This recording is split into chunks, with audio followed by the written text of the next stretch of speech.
আজরাইল আলাইহিস সালাতু ওয়াস সালাম যখন আল্লাহ পাক রব্বুল আলামিনের কাছে আরজি করলেন, আল্লাহ আপনার পয়গম্বর ইদ্রিসের কাছে আমি একটু বন্ধুত্ব করতে চাই। বলে যাও না, তুমি গিয়ে একটু বন্ধুত্ব করো। বলেন তো ভাই, আমাদের এখানে আমরা যারা আছি আমাদের কারোর সাথে কি আজরাইল বন্ধুত্ব করেছে? করছে না ভাই? কারোর সাথে করি নাই। কিন্তু যখন এমন কথা বললেন, ইদ্রিস আলাইহিস সালাতু ওয়াস সালামের কাছে এসে বলতেছে, পয়গম্বর আমি আপনার সাথে একটু বন্ধুত্ব করতে চাই, দোস্ত বলতে চাই। ইদ্রিস আলাইহিস সালাতু ওয়াস সালাম বললেন, মতলব তো ভালো না, কারণ আজরাইল কারোর সাথে কখনো বন্ধুত্ব করে না, আমার কাছে কেন আসলো?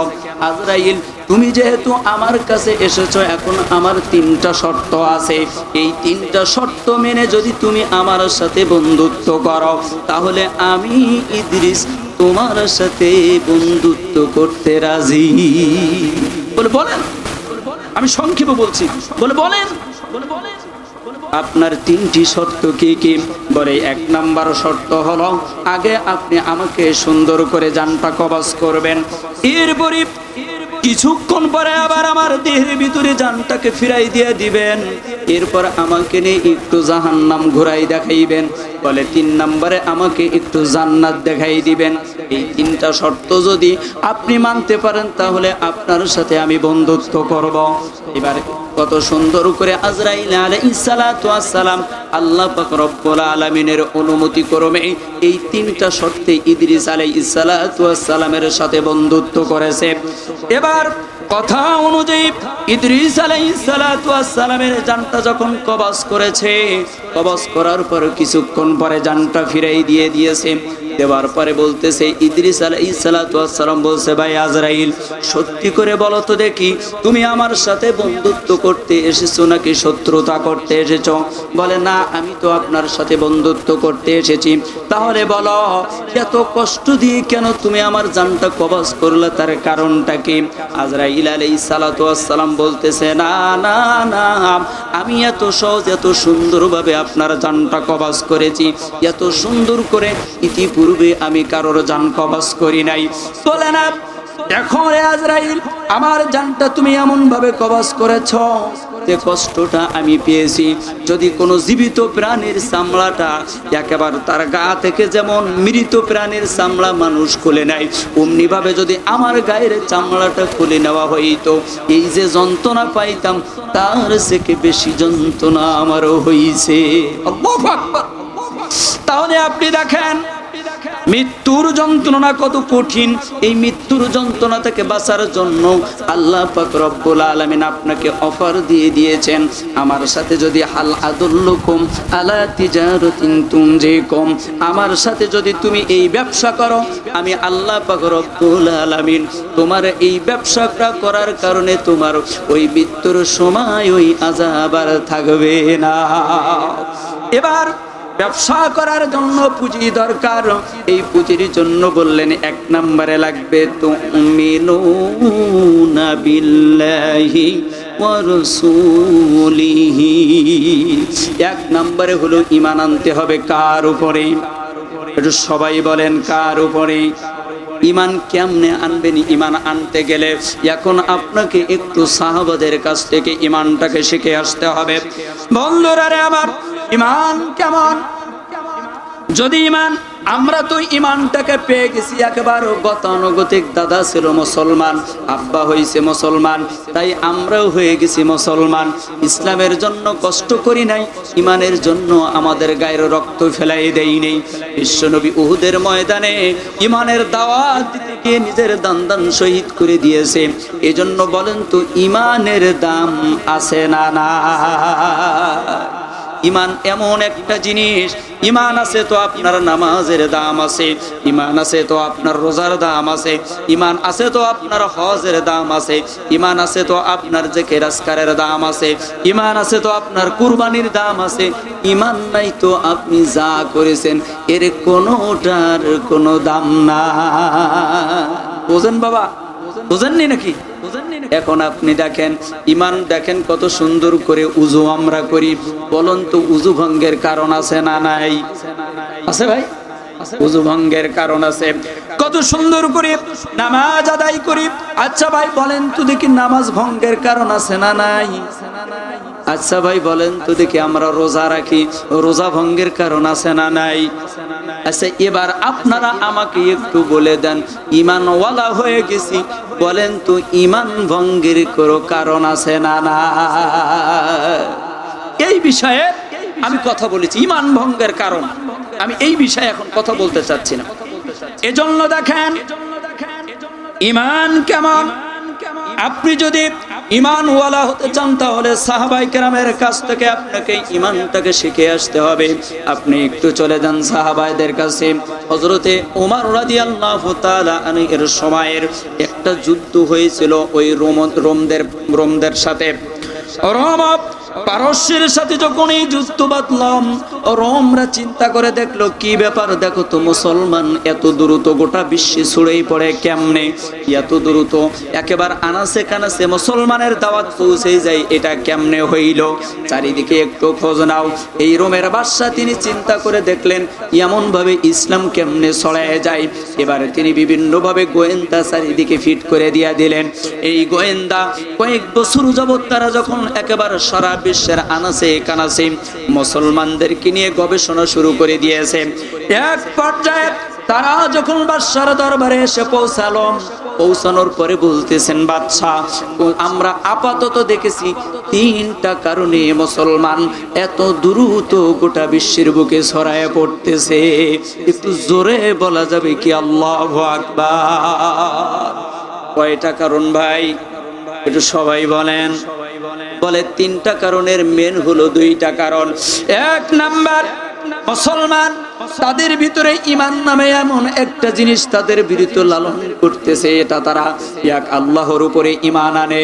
এই আল্লাহর উপরে ঈমান এমন ভাবে তারা এনেছে তাদের জীবন চলে যায়, তারপরও ঈমান থেকে তারা একটু দূরে সরে যায় না। আল্লাহু আকবার। দুই নাম্বার, আমরা লক্ষ্য করে দেখলাম যখন যুদ্ধের ময়দানে চলে যায়, যুদ্ধের ময়দানে যখন একেবারে যুদ্ধ চলতেছে, ওই যুদ্ধের ময়দানে তারা দোয়া করে, আল্লাহ যদি যুদ্ধের ময়দানে যুদ্ধ করতে করতে যদি বেঁচে যাই তাহলে গাজী হয়ে ফিরব, আর যদি এই যুদ্ধের ময়দানে মারা যাই তাহলে কাল কিয়ামতের ময়দানে সর্বোচ্চ মর্যাদার অধিকারী শাহাদাতের অমীয় পেয়ালা পান করব। আল্লাহু আকবার।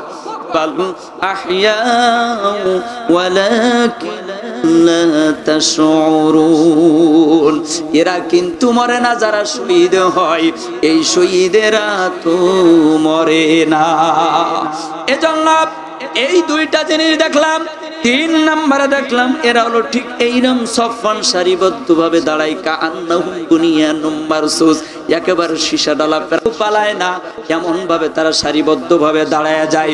এজন্য যেখানেই যায় ওখানেই তারা জয়লাভ করে।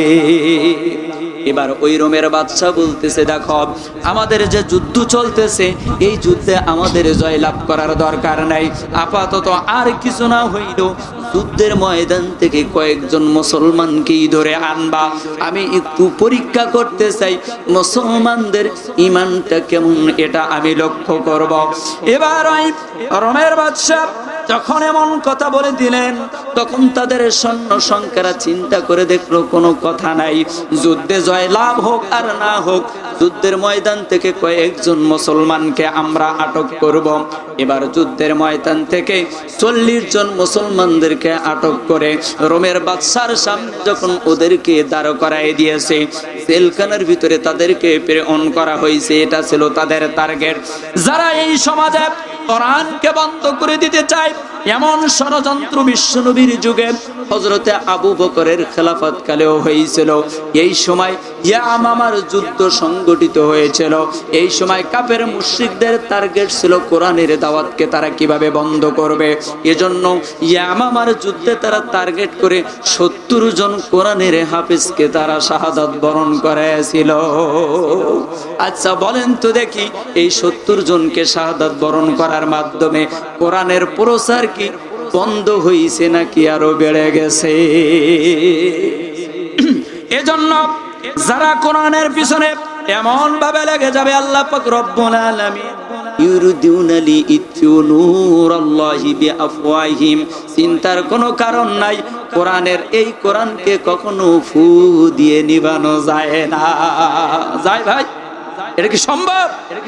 এবার আপনি খেয়াল করে শোনেন, রোমের বাদশার কাছে যখন এসে পৌঁছে গেছে, এবার ডাক দিয়ে বললেন, দাও মুসলমানদের ওই সৈন্য সংখ্যাটা নিয়ে আমার সামনে ওদের ভিতর থেকে যে সেনাপতি তাকে হাজির করো।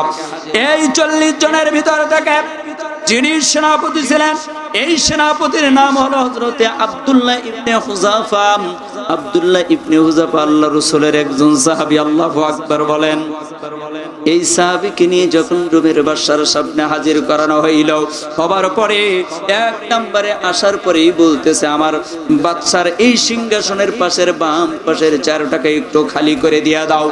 বাম পাশের চেয়ারের কাছে যখন এই আব্দুল্লাহ ইবনে হুযাফাকে বসার ব্যবস্থা করে দিয়েছে, আব্দুল্লাহ ইবনে হুযাফা কোনো কথা না বলে যখন ওখানে বসে পড়েছে, বসার পরে বললেন, ও আব্দুল্লাহ ইবনে হুযাফা, আমি তোমার জীবনে এমন কয়েকটা অফার দিব, যে অফার তুমি তোমার জীবনে কোনোদিন পাওনি, এমন অফার আমি তোমাকে দিব।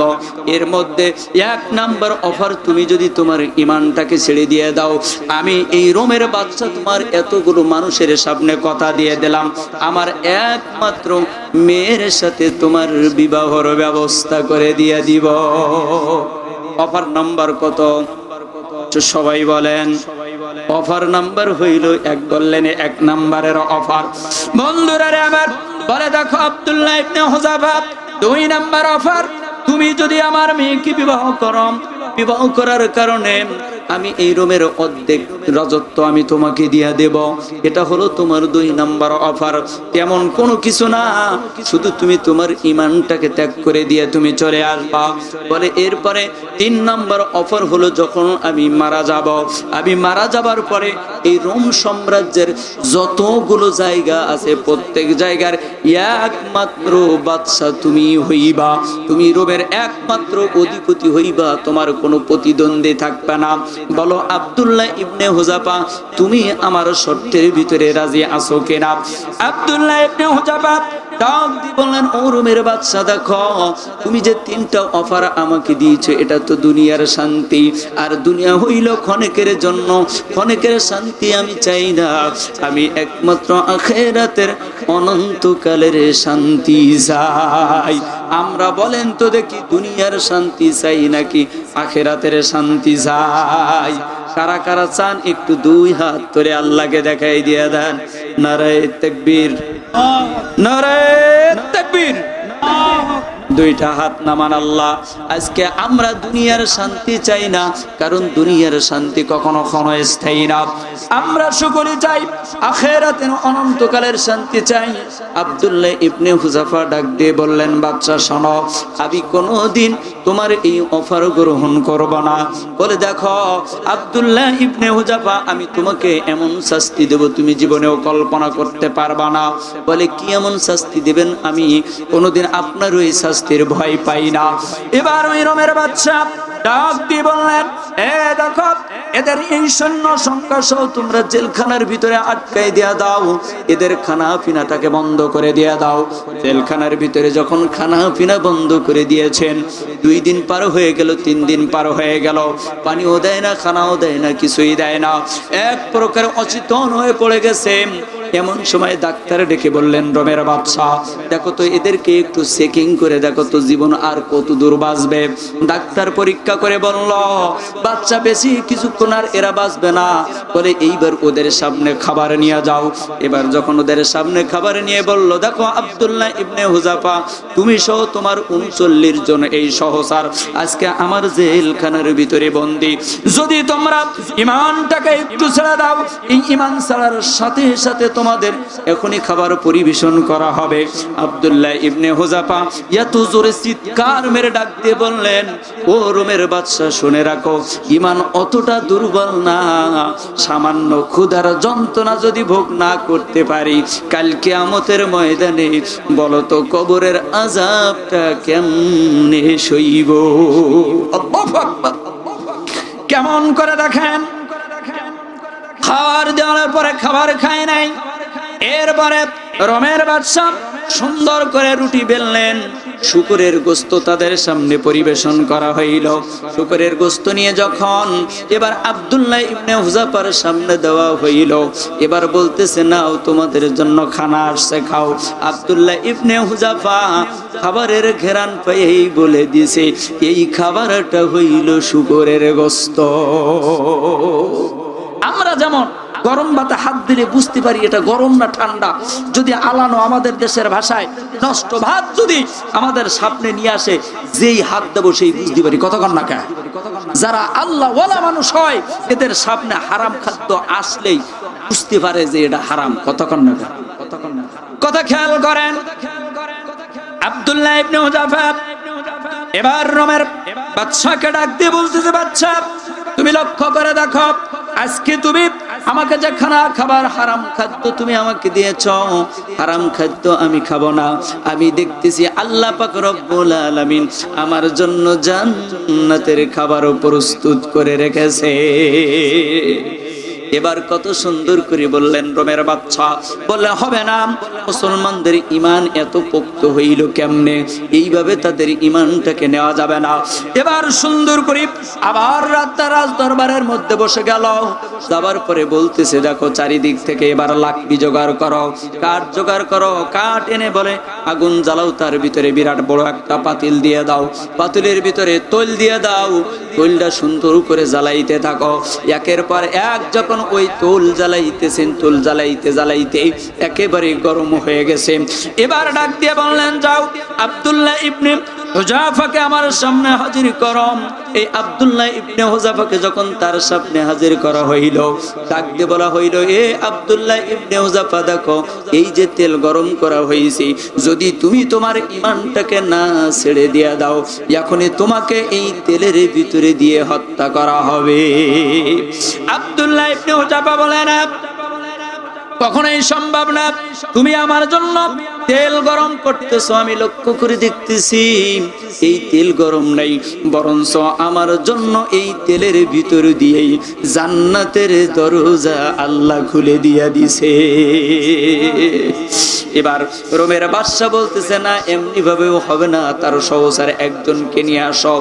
এই সহচরকে নিয়ে যখন আব্দুল্লাহ ইবনে হুযাফার চোখের সামনে দিয়ে যখন ওই তেলের ভিতরে ছেড়ে দিয়েছে, তেলের ভিতরে দেওয়ার পরে একবার মুহূর্তের মধ্যে তার হাড্ডি থেকে গোস্তগুলোকে আলাদা হয়ে গেছে। যখন এমন দৃশ্য আব্দুল্লাহ ইবনে হুযাফা দেখলেন, দেখার পরে দু চোখ দিয়ে টপ টপ করে পানি পড়তেছে। রোমের বাদশা ডাক দিয়ে বলতেছে এই মনে হয় মুসলমানদের ঈমান যাবার সময় হয়ে এসেছে। আব্দুল্লাহ ইবনে হুযাফা ডাক দিয়ে বলতেছে, ও রোমের বাদশা শোনো, আজকে তুমি আমাকে যে ভয় দেখাচ্ছ, এই ভয়তে আমি আব্দুল্লাহ ইবনে হুযাফা কান্দি না, আমি একটা কারণে কান্দি, সেটি হলো এই যদি আল্লাহ পাক রব্বুল আলামিন আমাকে জীবন দিয়েছে একটা, যদি আল্লাহ পাক রব্বুল আলামিন আমাকে 100 জীবন দিত, এই 100 জীবন আমি আল্লাহর রাস্তায় কুরবানি করে বুঝে দিতাম আমি আব্দুল্লাহ ইবনে হুযাফার ঈমানটা কত পোক্ত। দেখছেন ঈমান আর আমাদের ঈমান কেমন? ভোটের সময় 500 টাকা দিলে ঈমান বিক্রি হয়ে যায়। কতক্ষণ নাকা একেবারে সাথে সাথে 14 জন ক্যান্ডিডেট থাকলে 14 জনেরই কথা দিছি ভোট দেব, সবার কোনো মিথ্যা নাই। কতক্ষণ নাকা কেমন দেখেন ঈমানটাকে বিক্রয় করে দিলাম মাত্র টাকার বিনিময়ে। অথচ আব্দুল্লাহ ইবনে হুযাফা এমন ভাবে বললেন না না না, আমি আমার জীবনটা বিক্রয় করব না, কখনো জীবনটা আমি দিয়া দিব না। যদি আমার জীবনটা 100 জীবন যদি আল্লাহ পাক রব্বুল আলামিন আমাকে দিতেন, এই 100 জীবন আমি আল্লাহর রাস্তায় কুরবান করে বুঝাই দিতাম আমি আব্দুল্লাহ ইবনে হুযাফার ঈমানটা কত পোক্ত। বুঝেননি বাবা? ঈমানটা কেমন দেখেন, খেয়াল করেন রে বাবা। এই আব্দুল্লাহ ইবনে হুযাফা যখন এমন কথা বললেন, রোমের বাদশা বললেন না না, এমনি ভাবে যদি আমি এদেরকে যদি আমি হত্যা করি তাহলে তাদের মনের তামান্না পূরণ হয়ে যাবে। আব্দুল্লাহ ইবনে হুযাফাকে ডাক দিয়ে বললেন, আব্দুল্লাহ ইবনে হুযাফা, তোমাকে মুক্ত করে দিয়ে দেব, তবে এমনিতেই তো আর দেওয়া যায় না, একটা শর্ত সাপেক্ষে মুক্ত করে দিতে পারি। যাবার সময় তোমার ওই ঠোঁটটা দিয়ে, যে ঠোঁটটা দিয়ে তুমি কালিমা তেলাওয়াত করেছো, যে ঠোঁটটা দিয়ে তুমি তোমার আল্লাহর নামটা ডাক দাও, যে ঠোঁটটা দিয়ে তুমি আল্লাহু আকবার বলো, ওই ঠোঁটটা দিয়ে তুমি আমার কপালে একটা চুমা দিয়া দিবা। বলেন তো মুসলমানের এই জবানের দাম আছে না নাই? বলেন আল্লাহ আল্লাহ বলতে বলতে মরণ যেন হয় আমাদের। আল্লাহ আল্লাহ বলতে বলতে মরণ যেন হয়। সবাই বলেন আল্লাহ আল্লাহ বলতে বলতে মরণ যেন হয়। মরণ কালে জবান যেন, মরণ কালে জবান যেন কালিমা নসিব হয়। আল্লাহ আল্লাহ বলতে বলতে মরণ যেন হয় আমাদের। আল্লাহ আল্লাহ বলতে বলতে, বলেন সবাই আল্লাহ আল্লাহ বলতে বলতে মরণ যেন হয়। কবর হলো আসল বাড়ি, যে বাড়ির নেই ঠিকানা, এমন অন্ধকার ঘর যে ঘরের নেই বিছানা। আছে নাকি? কবর হলো এমন বাড়ি, যে বাড়ির নাই ঠিকানা, এমন অন্ধকার ঘর যে ঘরের নাই বিছানা। ঈমান আমল নিয়ে মরলে কবর,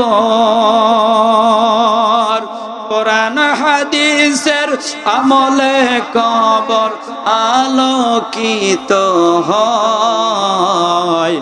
আল্লাহ আল্লাহ বলতে বলতে, বলেন সবাই আল্লাহ আল্লাহ বলতে বলতে মরণ কালে জবান যেন, মরণ কালে জবান যেন কালিমা নসিব হয়। আল্লাহ আল্লাহ বলতে বলতে